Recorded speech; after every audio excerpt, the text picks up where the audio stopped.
Well, a very warm welcome this morning to St. Dainel's Cathedral for our Sunday 11 a.m. English language Eucharist service. So a few notices before we begin. This week we have morning prayer every day, Monday through Thursday at 8:30. We have evensong from Tuesday till Thursday at 5:15 p.m. On Wednesday, we'll be having our warm spaces here at 1 p.m. So if you'd like to join us for some tea, some coffee, some soup, and some chat, we will be here for a few hours from 1 p.m. on Wednesdays. On Thursdays, we have over in Eglwys y Groes on Maes J, we have our cuppa and chat and playtime, followed by Bible study at 2. And on Friday, there will be morning prayer again in Eglwys y Groes, and you can also follow that live on TikTok should you wish. Then that brings us to next Sunday, where we will be having our Eucharist again with myself, it seems. So that will be our week ahead. So coming up, we have rehearsals due for the Dinas Noddfa, the City of Refuge production. So if anyone would like to be involved in any way with that production as extras or as parts, please do email Thomas, and the email is on the back of your sheet. And then we have dates for the diary of the Sacred Synod and the consecration of Manon as Bishop in September. So do add those to your diary, but it is all on the back of your sheet. Thank you.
In the name of the Father, and of the Son, and of the Holy Spirit.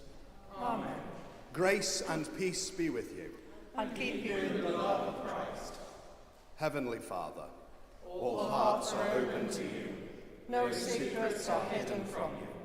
Purify us with the fire of your Holy Spirit, that we may love and worship you faithfully, through Jesus Christ our Lord. Amen. When anyone sins, we have an advocate to plead with the Father for us, Jesus Christ, the righteous one, by whom our sins are forgiven.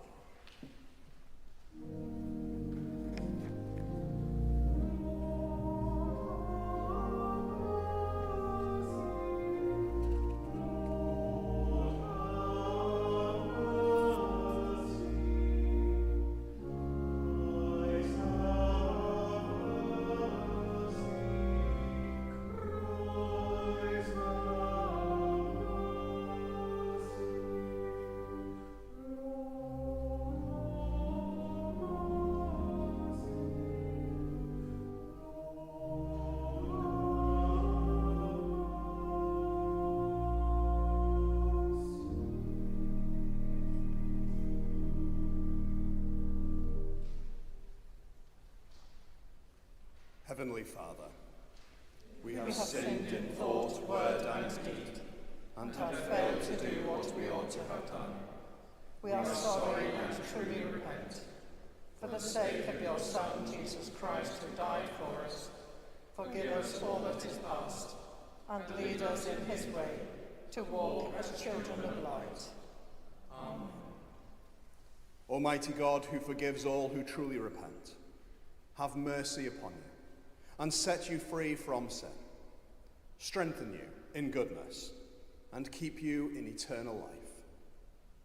Through Jesus Christ our Lord. Amen.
Merciful God, you have prepared for those who love you such good things as pass our understanding. Pour into our hearts such love toward you, that we, loving you, in and above all things, may obtain your promises, which exceed all that we can desire. Through Jesus Christ, your Son, our Lord, who is alive and reigns with you in the unity of the Holy Spirit, one God, now and forever. Amen. Please do be seated.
reading from the letter of St. Paul to the Romans. There is therefore now no condemnation for those who are in Christ Jesus. For the law of the Spirit of life in Christ Jesus has set you free from the law of sin and of death. For God has done what the law, weakened by the flesh, could not do, by sending his own Son in the likeness of sinful flesh. And to deal with sin, he condemned sin in the flesh, so that the just requirement of the law might be fulfilled in us, who walk not according to the flesh, but according to the Spirit. For those who live according to the flesh set their minds on the things of the flesh, but those who live according to the Spirit set their minds on the things of the Spirit.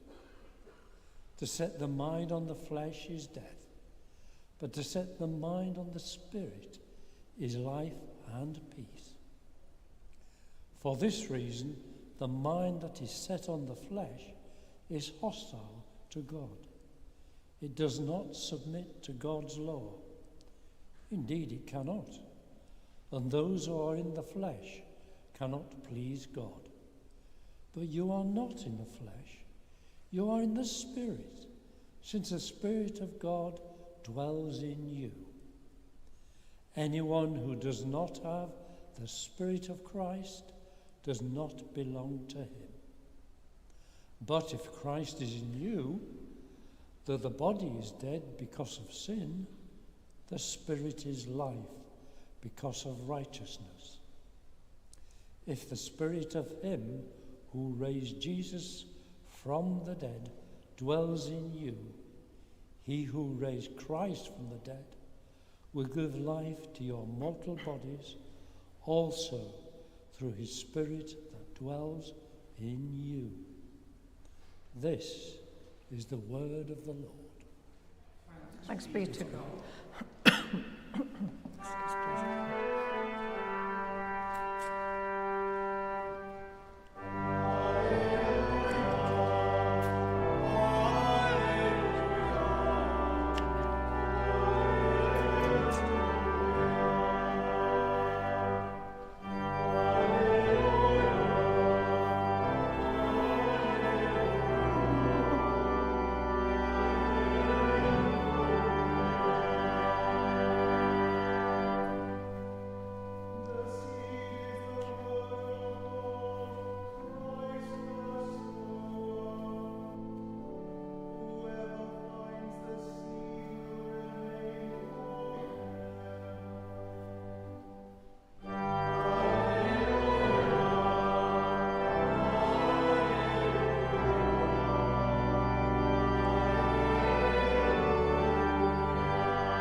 The Lord be with you. Listen to the Gospel of Christ according to St. Matthew. Jesus went out of the house and sat beside the lake. Such great crowds gathered around him that he got into a boat and sat there, while the whole crowd stood on the beach. And he told them many things in parables, saying, "Listen, a sower went out to sow. And as he sowed, some seeds fell on the path, and the birds came and ate them up. Other seeds fell on rocky ground, where they did not have much soil, and they sprang up quickly, since they had no depth of soil.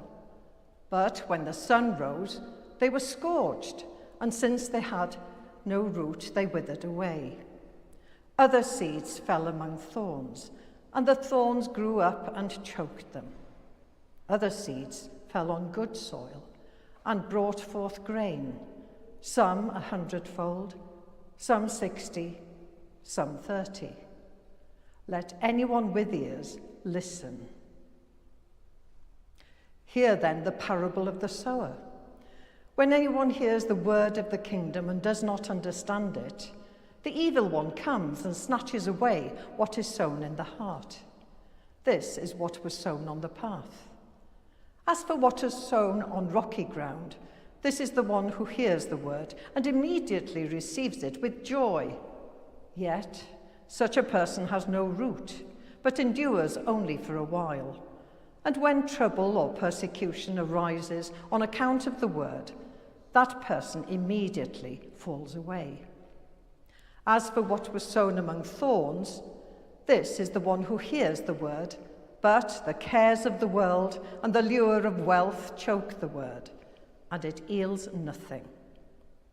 But as for what was sown on good soil, this is the one who hears the word and understands it, who indeed bears fruit and yields, in one case 100-fold, in another 60, and in another 30.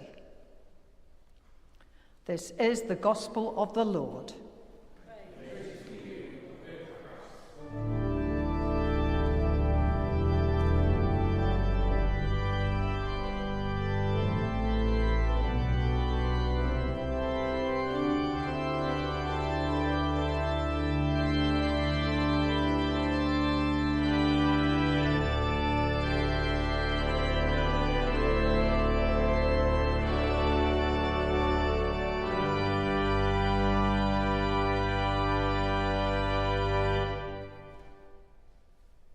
So I speak to you now in the name of the Father, and of the Son, and of the Holy Spirit.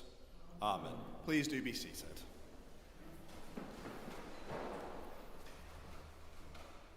So today we heard in our gospel reading one of the most familiar of Jesus' parables, the parable of the sower. Jesus tells a parable, a story of a farmer who sows seeds into different types of soil, some dying quickly, others less so, but wither all the same, and one soil producing a good yield. And although he doesn't explain the parable to the crowds, he does to his disciples. To be clear, this parable, it is written down for us to be challenged by it, now, and for all those in history and those yet to come. But its original hearers are the primary audience, those gathered around the edge of the Sea of Galilee in Capernaum 2,000 years ago. The challenge is to them, first and foremost. A new kingdom is coming, God's kingdom. What are you going to do with that information? So Jesus issues this challenge to them using a familiar rabbinical teaching device, a parable, a story, that both highlights and disguises its moral and theological points within itself. You see, a parable isn't designed to be listened to and then immediately understood. It requires the hearer to do something with it, to unpack it, to puzzle it through, to wrestle with it, all before the full lesson can be discovered. So Jesus doesn't tell a story about a sower. He tells a story about some soil. He doesn't explain to the people who are listening on that shore what the sower or the seed represents. It's left obscured. The choice is clear. It is between the soils. It is clear that they need to consider the soil and compare themselves to it. But why? Are they hard-packed soil of a path? Are they stony soil? Are they soil filled with weeds? Are they tilled and fertile, well-prepared soil? For the people on that day, he does not unpack this at all. And that's where I want to park us for a minute. Let's pretend that we didn't hear the second half of our gospel reading today, when Jesus unpacks it for his disciples. Instead, let's work with what the people of Capernaum had to try and make sense of the rabbi's teaching. And what did they have? They were Jews, living in one of the strongholds of Pharisaic and rabbinical Judaism. They had the word, they had the scriptures, written into their minds and their hearts and at the center of their lives. It's what they gather around each week in synagogue. It's what they learn in school. It's what they focus their whole way of life around. So when they are challenged to unpack a parable, it is to the word of God that they turn to work out the puzzle. To the prophets, they appeal for assistance. Unbroken ground, the path, the soil, hard and dense and compacted. Whatever these seeds are that this Jesus was talking about, they cannot grow here, that we are certain. They are taken before they have a chance. Well, Hosea, the prophet, had something to say about people who are like hard-packed ground. Hosea 10, verse 12. Sow righteousness for yourselves, reap the fruit of unfailing love, and break up your unplowed ground. For it is time to seek the Lord until he comes and showers his righteousness upon you. So they can give the seeds a chance by breaking the ground, by making the soil good through persistence in trying to do the right thing and being constantly open to love. First, we need to be open and loving, to want to do the right thing. Well, how about the stony ground with shallow soil and the seeds dying of thirst? Well, Jeremiah has something to say about this, with echoes also in Psalm 1. Jeremiah 17, 7-8. But blessed is the one who trusts in the Lord, whose confidence is in him. They will be like a tree planted by the water that sends out its roots by the stream. It does not fear when the heat comes. Its leaves are always green. It has no worries in a year of drought and never fails to bear fruit. The seeds need deep roots to be watered with the living waters that come from trust and confidence in the Lord and the goodness of his work. Psalm 1 tells us to accomplish this deep-rootedness in the streams of living water by meditating on the word of the Lord day and night. We are sustained in hard times by tapping into the strength that God gives us through scripture, through example, and by trusting in his plans and his hand in our lives. So what about the seed that falls among the thorns? What does scripture have to say to that? And again, we see in Jeremiah a passage that is denouncing idolatry, talking about thorns. Jeremiah 4, verses 3-4. This is what the Lord says to the people of Judah and to Jerusalem. Break up your unplowed ground and do not sow among thorns. Circumcise yourselves to the Lord. Circumcise your hearts, you people of Judah and inhabitants of Jerusalem, or my wrath will flare up and burn like fire. So sowing in thorny ground could be understood by Jesus' initial listeners as being connected with idolatry, with putting the works of the world and of human hands above and before the Lord God. And how did Jeremiah suggest they deal with this? By remembering the covenant of circumcision. That is, remembering the promise that Abraham made with God, that his special family will always give up a bit of their flesh, in order to remind them that they have been set apart and made special, and that their story is eternally bound up with the story of God, and not with the cares of the world. And the good soil? It's obvious from the context that the good soil is the desired outcome, as we see God's fruitfulness manifest in the parable. So 3 bad soils, 1 good soil. And all without Jesus explaining it. From their own familiarity with the prophets and scripture, the people could, if they wanted to, infer that they are called to be righteous, to be unfailingly loving, to trust the Lord God, to have confidence in his goodness, to not be swayed by idols and the works of the world, and to remember their special place in God's story. It's not too bad, right? They could get a thorough and life-giving reality check from Jesus' teaching in this parable, all without him having to unpack it for them. So why doesn't he? Why doesn't Jesus simply talk plainly? Why does he hide these truths wrapped in parables at all? And Jesus is asked that very question in the gospel passage. Although we didn't hear it today, the lectionary unhelpfully clipped it out of the middle for brevity's sake. But the disciples wonder aloud why he talks to people in riddles and parables. And Jesus answers by suggesting that the prophet Isaiah explains that the people have eyes but do not see, ears and they do not hear. That is, you have to be seeking, or at least open to the kingdom of God to understand the message. And the parables then are a test of sorts, a challenge to shake people from their lethargy. Jesus does not simply speak plainly, because most of the crowd isn't really listening. They might be hearing, but they aren't actively listening. They aren't seeking and questing for this new kingdom that is appearing on the horizon. They are actually quite happy with the current kingdom of empire, of Hellenism, of corruption, of the world. Jesus doesn't speak plainly because even if he did, most people wouldn't care. So he speaks in puzzles, in riddles, in parables to both engage the senses and to liven up the listening, using familiar tropes and topics, but also to create a test where those who are actively seeking can find the hidden treasure and can accept the challenge implied. So what was the challenge of the parable of the sower? It wasn't, are you like the sower, looking for the right people to sow the word into. No, it's what kind of soil are you right now? And that's the same challenge for us today. What kind of soil are you? Are you the hard of heart, dense packed and stubborn soil, like the hard-worn dirt of the well-trodden path? Do you need to open up to God and love more recklessly, as Hosea would have told us? Are you the stony ground, here in body but perhaps not in spirit? Do you need to soak your roots in the water of the Bible and prayer? Are you surrounded by thorns and choked out of true life by the cares of the modern world, by wealth and influence, by desires that aren't from God?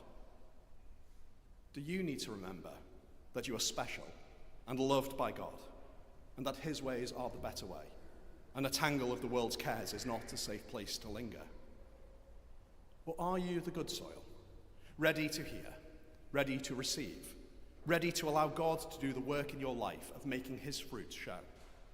Because we all want to be the good soil, but even then, all we can do is prepare the ground. It is God that sows. It is God who grows us. It is God who brings us to spiritual maturity. So I will leave the final words on what this kingdom of soil and growth and harvest will look like to the prophet Isaiah. As the rain and the snow come down from heaven and do not return to it without watering the earth and making it bud and flourish, so that it yields seed for the sower and bread for the eater, so is my word that goes out from my mouth. It will not return to me empty, but will accomplish what I desire and achieve the purpose for which I sent it. You will go out in joy and be led forth in peace. The mountains and the hills will burst into song before you, and all the trees of the field will clap their hands, and instead of the thorn bushes will grow juniper, and instead of briars the myrtle will grow. This will be for the Lord's renown, for an everlasting sign that will endure forever. So, my friends, let us tend to the soil of our hearts, that God may bring forth an incredible harvest of love. Amen.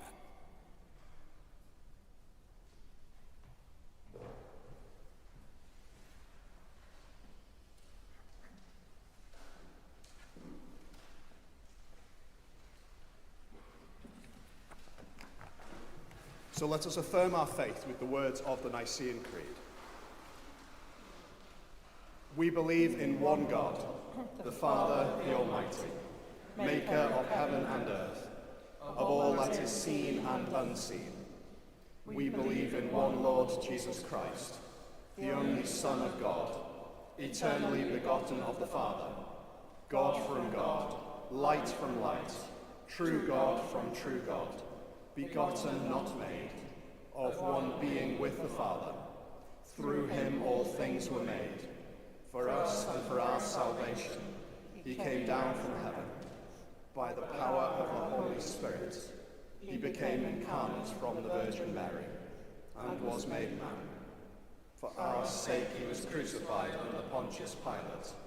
He suffered death and was buried. On the third day he rose again, in accordance with the Scriptures. He ascended into heaven, and is seated at the right hand of God. He will come in glory to judge the living and the dead, and his kingdom will have no end. We believe in the Holy Spirit, the Lord, the giver of life, who proceeds from the Father and the Son, and with the Father and the Son is worshipped and glorified, who has spoken through the prophets. We believe in one holy Catholic and Apostolic Church. We acknowledge one baptism for the forgiveness of sins. We look for the resurrection of the dead and the life of the world to come. Amen. We pray for the Church and for the world, and give thanks to God for his goodness.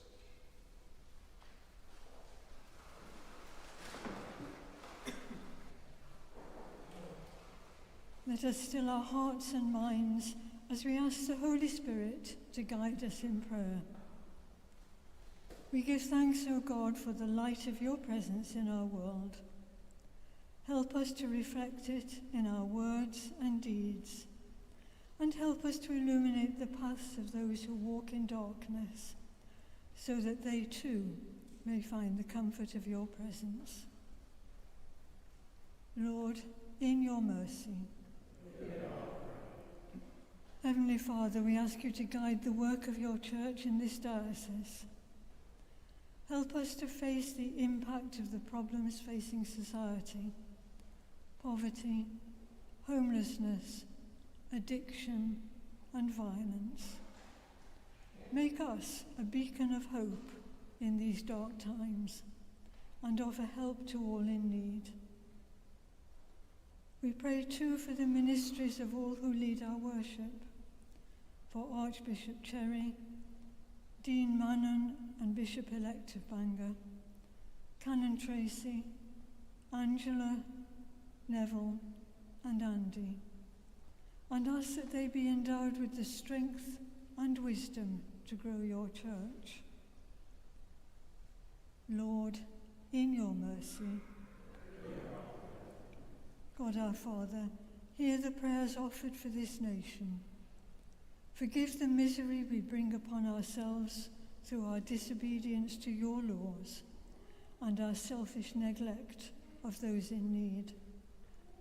Save us from the destructive forces among us and strengthen all who work for justice. Lord, in your mercy. We pray too for the peace of the world. May those who have the authority to bring about change use their influence to increase the stability of all nations where there is conflict or tension. We continue to pray for the ongoing hostility in Ukraine, Russia, Israel, Sudan, Iran, and Lebanon, and ask that peaceful resolution may be reached. Lord, in your mercy. Today, as we remember Sea Sunday, we pray for all those who work at sea and who know the true cost of fish in terms of human lives. We ask you to be with them as you were with your disciples on the Sea of Galilee, when the tempest was beyond their seamanship and the skills of their captain and crew were to no avail. Be with them too when the harvest of the sea is poor and they risk everything to earn a living to support their wives and their children.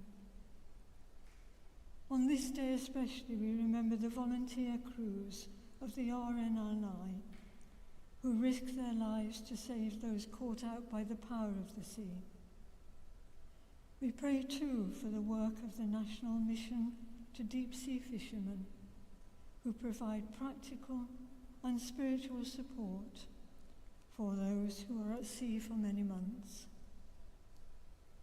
Lord, we ask you to be the pilot and saviour of all those at sea.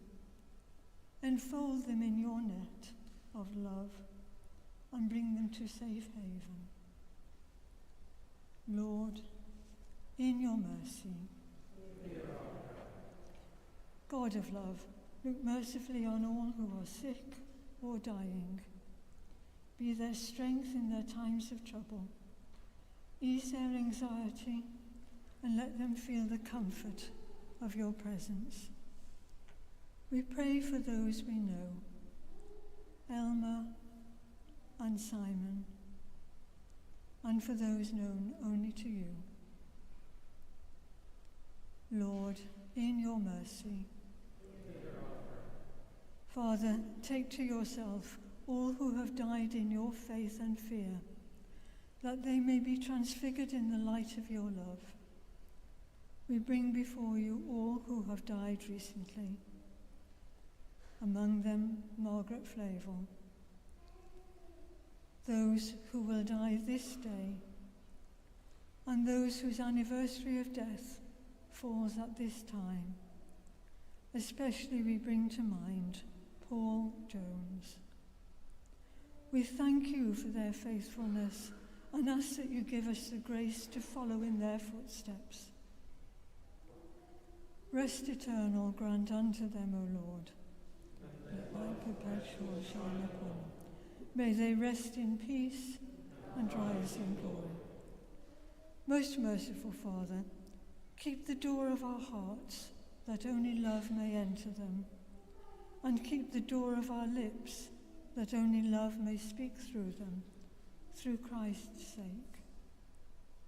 Merciful Father, accept these prayers for the sake of your Son, our Saviour, Jesus Christ. Amen.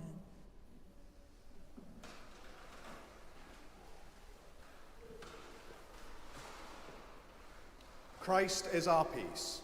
He has reconciled us to God in one body on the cross. We meet in his name, and we share his peace. The peace of the Lord be with you always. And also with you. Let us offer one another a sign of peace. Peace be with you. Peace be with you.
Blessed are you, Lord, God of all creation. For your goodness we have this bread to offer, which earth has given and human hands have made. It will become for us the bread of life. Blessed be God forever. Blessed are you, Lord God of all creation. For your goodness we have this wine to offer, fruits of the vine and work of human hands. It will become our spiritual drink. Blessed be God forever. The Lord be with you. And also with you. Lift up your hearts. We lift them to the Lord. Let us give thanks to the Lord our God.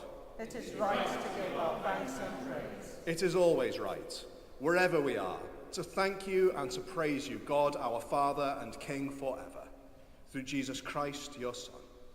Through him you made us and the whole universe. When your Holy Spirit came to Mary, Jesus was born as one of us. He loved us so much that he died for us. On the first Easter day, you raised him to life, and death and evil were conquered forever. At Pentecost, you gave the Holy Spirit, as Jesus promised, to help us to live as your children. So here on earth, with the angels and archangels, and with everyone in heaven, we praise your name and sing.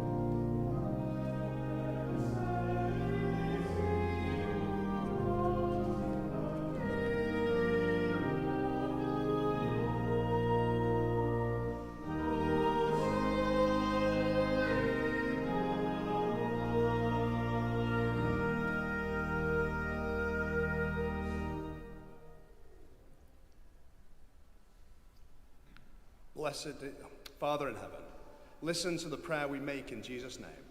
Through the Holy Spirit's power, gentle as a dove, may this bread and wine be for us Jesus' body and blood. Father, we remember when Jesus had supper with his friends the night before he died. He took the bread. He thanked you and broke it, and gave it to his friends and said, "Take this and eat it. This is my body, given for you. Do this in remembrance of me."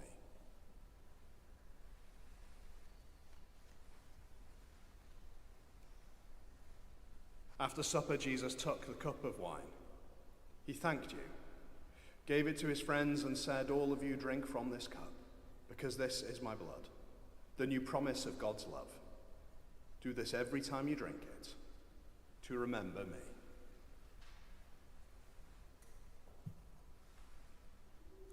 Together, we remember that Jesus is always with us and say, Christ has died, Christ is risen, Christ will come in glory. Father, as we remember your Son, Jesus Christ, who died on the cross and rose again, we offer you these and all the gifts you freely give us. Send your Holy Spirit to be with us and all who share this bread and drink from this cup. Help us to trust you. Bring us closer together and welcome us with all your people into Jesus' glorious kingdom. All honor and glory belong to you, Father, through Jesus your Son, and the Holy Spirit, one God, forever and ever. Amen. So, as our Saviour taught us, we boldly pray. Our Father, who art in heaven, hallowed be thy name. Thy kingdom come, thy will be done, on earth as it is in heaven.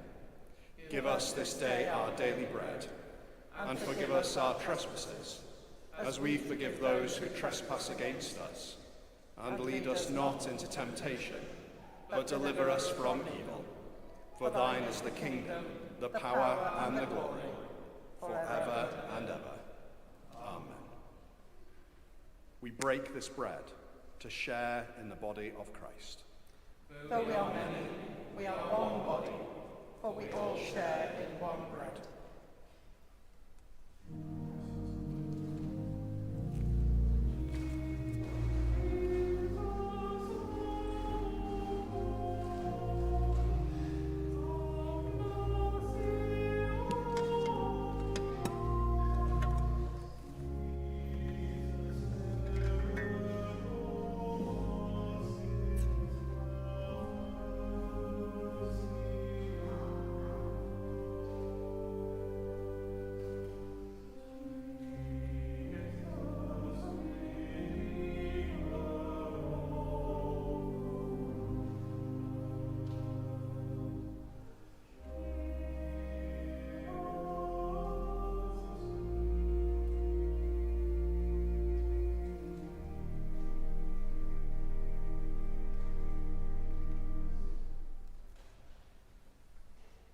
God's holy gifts for God's holy people. Jesus Christ is holy. Jesus Christ is Lord, to the glory of God the Father.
Give thanks to the Lord, for he is gracious.